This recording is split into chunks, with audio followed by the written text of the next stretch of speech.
معزز سرپرست حضرات اور پیارے بچوں، السلام علیکم ورحمۃ اللہ وبرکاتہ۔ امید ہے کہ آپ تمام خیر و عافیت سے ہوں گے۔ پیارے بچوں، ہم آج جو ہے آپ کو آپ کا سبق نمبر 14 جس کا نام ہے آخری گلاب، مضمون اردو، اس سبق کا ہم جو ہے مطالعہ کرانے والے ہیں۔ تو اس ویڈیو کو دھیان سے دیکھیے اور جو گھر کام دیا جا رہا ہے وہ کیجیے۔ تو شروع کریں گے ہم سبق۔ پہلی بات، علامہ اقبال کو بچپن میں بھیڑ پالنے کا بہت شوق تھا۔ ایک دن ان کے استاد مولوی میر حسین سبق پڑھا رہے تھے۔ اقبال کے ہاتھ میں بھیڑ دیکھ کر انہوں نے غصے سے کہا، تجھے ان بھیڑوں کو ہاتھ میں تھامے رکھنے میں کیا مزہ آتا ہے؟ اقبال برشاختہ بولے، حضرت اسے ہاتھ میں لے کر تو دیکھیے۔ اس سے پہلے کہ میر حسن آگے بڑھ کر بھیڑ کو ان کے ہاتھ سے لے لیتے، اقبال نے بھیڑ کو چھوڑ دیا۔ بچپن میں چھوٹی موٹی شرارتیں کرنا بچوں کی فطرت ہے۔ عام طور پر یہ بات بھی مشہور ہے کہ شوخ اور شریر بچے نیک اور ذہین ہوتے ہیں۔ وہ شرارت تو کرتے ہیں مگر جب کسی کو مصیبت میں دیکھتے ہیں تو فوراً اس کی مدد کے لیے تیار ہو جاتے ہیں۔ آخری گلاب بھی ایک ایسے ہی لڑکے کی کہانی ہے جو چھوٹی چھوٹی شرارتیں کرتا ہے مگر جب وقت آتا ہے تو اپنی ذہانت سے ایسا کام کرتا ہے جس سے ایک خاتون کو نئی زندگی مل جاتی ہے۔ اب شروع ہوگا بچوں ہمارا سبق۔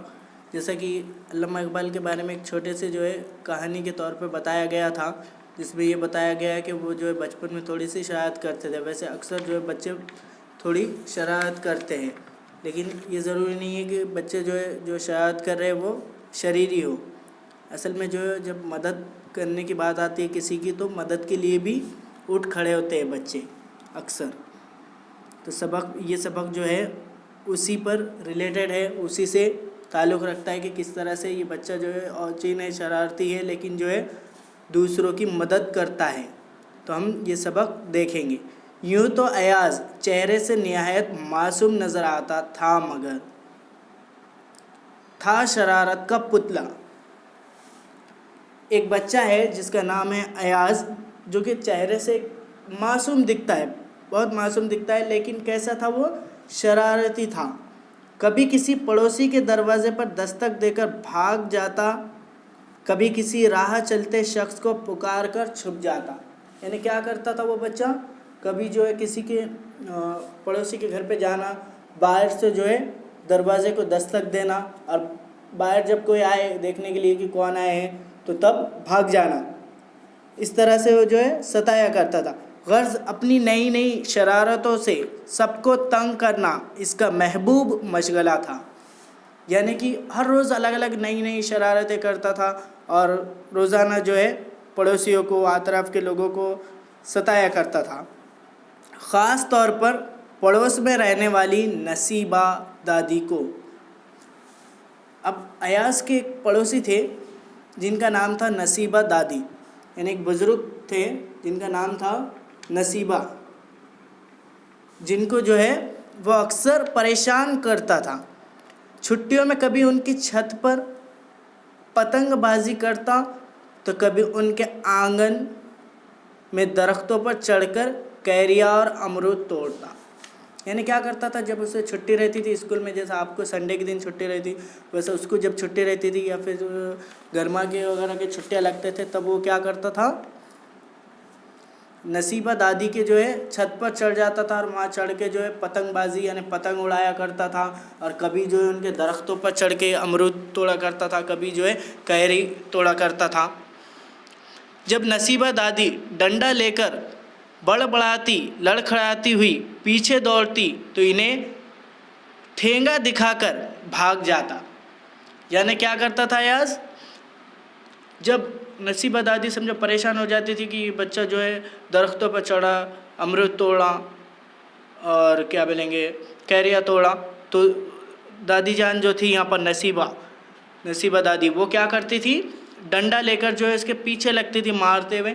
تو وہ بچہ کیا کرتا تھا، ٹھینگا بتا کر یعنی تھمس بتا کر جو ہے بھاگ جاتا تھا. تھم بتا کر کیا کرتا تھا، بھاگ جاتا تھا. بوڑھی نصیبہ دادی اپنے گھر میں اکیلی تھی. ان کے شوہر کا انتقال ہوئے مدت ہو چکی تھی. ان کا ایک بیٹا تھا جو اپنی بیوی بچوں کے ساتھ امریکہ میں بس گیا تھا. اب جو یہ خاتون تھی جن کا نام تھا نصیبہ دادی، وہ کیا تھی، بوڑھی تھی، بزرگ تھی. اب جو ہے ان کے شوہر کا انتقال ہوا تھا، وہ گھر پر جو ہے اکیلی ہی رہتی تھی. ان کا جو ایک بیٹا تھا وہ امریکہ میں اس کی بیوی اور بچوں کے ساتھ سیٹل ہو گیا تھا، بس گیا تھا. ایک دن معمول کے مطابق ایاز اپنے دوست عرفان کے ساتھ نصیبہ دادی کے مکان کی چھت پر چڑھ کر ادھم مچا رہا تھا. لیکن آج دادی کی ڈانٹ سنائی دی اور نہ ہی ڈنڈا لے کر آئی. کیا ہوا، وہ جو ہے ایاز جو ہے اس کے ایک دوست ہے، اس کا ایک ساتھی ہے جس کا نام ہے عرفان. اس کے ساتھ کیا ہوا، نصیبہ دادی جو ہے ان کے مکان کی چھت پر چڑھا اور وہاں پہ ادھم مچا رہا تھا، یعنی ناچ رہا تھا، شاید کر رہا تھا. تب جو ہے اس نے آبزرو کیا کہ اتنی شاید کرے تو اکثر کیا ہوتا تھا، دادی جو ہے ڈانٹا کرتی تھی اور جو ہے ڈنڈا لے کر آ جاتی تھی. لیکن آج کیا ہوا، ڈانٹنے کی بھی آواز نہیں سنائی دی اور ڈنڈا بھی لے کر وہ نہیں آئی. اس کے بعد ایاز نے ان کے پیڑ پر چڑھ کر کئی کچے پکے امرود توڑ ڈالے. اب پھر کیا کر رہا ایاز نے، ان کا جو درخت تھا، جو پیڑ تھا، اس پہ چڑھ گیا اور وہاں پہ چڑھ کے کیا کیا، اس نے جو امرود لگے ہوئے تھے، کچے بھی تھے اس میں، پکے بھی تھے، وہ کیا کرنے لگا، توڑنے لگا. تب بھی دادی نے خبر نہ لی، یعنی جب بھی دادی کا کوئی ریئیکٹ نہیں ہوا، دادی نے جو ہے کچھ بولے نہیں. جب بھی ایسے اسے جو ہے بڑی حیرت ہوئی. اب جو ایاز ہے اس کو جو ہے حیرت ہوگی کہ ہمیشہ جو ہے دادی جو ہے اگر ایسے شاید کرنے پر کیا کرتی تھی، ڈنڈا لے کر لگتی تھی پیچھے یا پھر ڈانٹتی تھی. لیکن آج تو آواز بھی نہیں آ رہی ڈانٹنے کی اور ڈنڈا لے کر بھی نہیں لگی، کوئی خبر نہیں آئی سمجھو.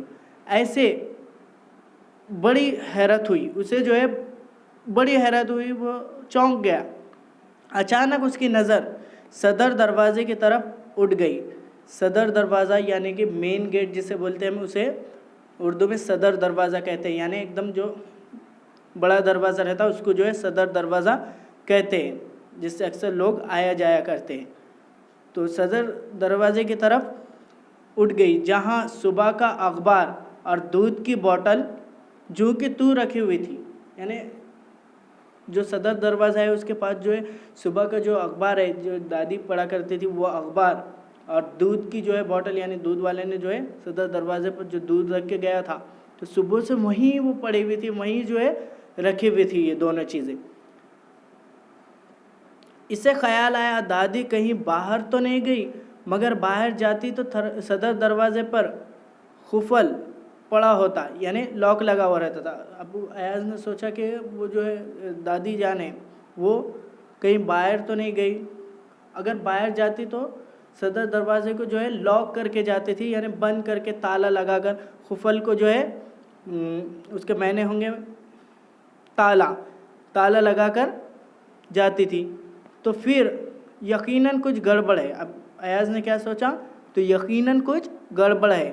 اس نے اپنے دوست عرفان سے کہا، آج دادی کی آواز نہیں آئی، شاید وہ گھر میں نہیں ہے، تم یہیں ٹھہرو، میں ابھی معلوم کر کے آتا ہوں. تو ایاز نے کیا کہا عرفان سے کہ آج جو ہے دادی کی آواز نہیں آ رہی ہے، شاید وہ گھر میں نہیں ہے، تم یہیں ٹھہرو، میں ابھی معلوم کر کے آتا ہوں. اس نے اتنا کہا. تو پیارے بچوں، آج ہم نے جو ہے یہ 2 پیراگراف پڑھے ہیں. اس کو جو ہے آپ نے اچھے سے پڑھنا ہے اور پڑھ کر جو ہے ہوم ورک کے طور پر، یعنی جتنا پڑھے ہم نے آتا ہوں تک، وہ جو ہے 2 مرتبہ لکھنا ہے اور جو ہے اچھے سے سمجھنا ہے اور لکھ کر جو ہے ہمیں سینڈ کرنا ہے. اس کے آگے کا جو ہے ہم نیکسٹ ویڈیو میں یعنی کل دیکھیں گے. جزاک اللہ. اللہ حافظ.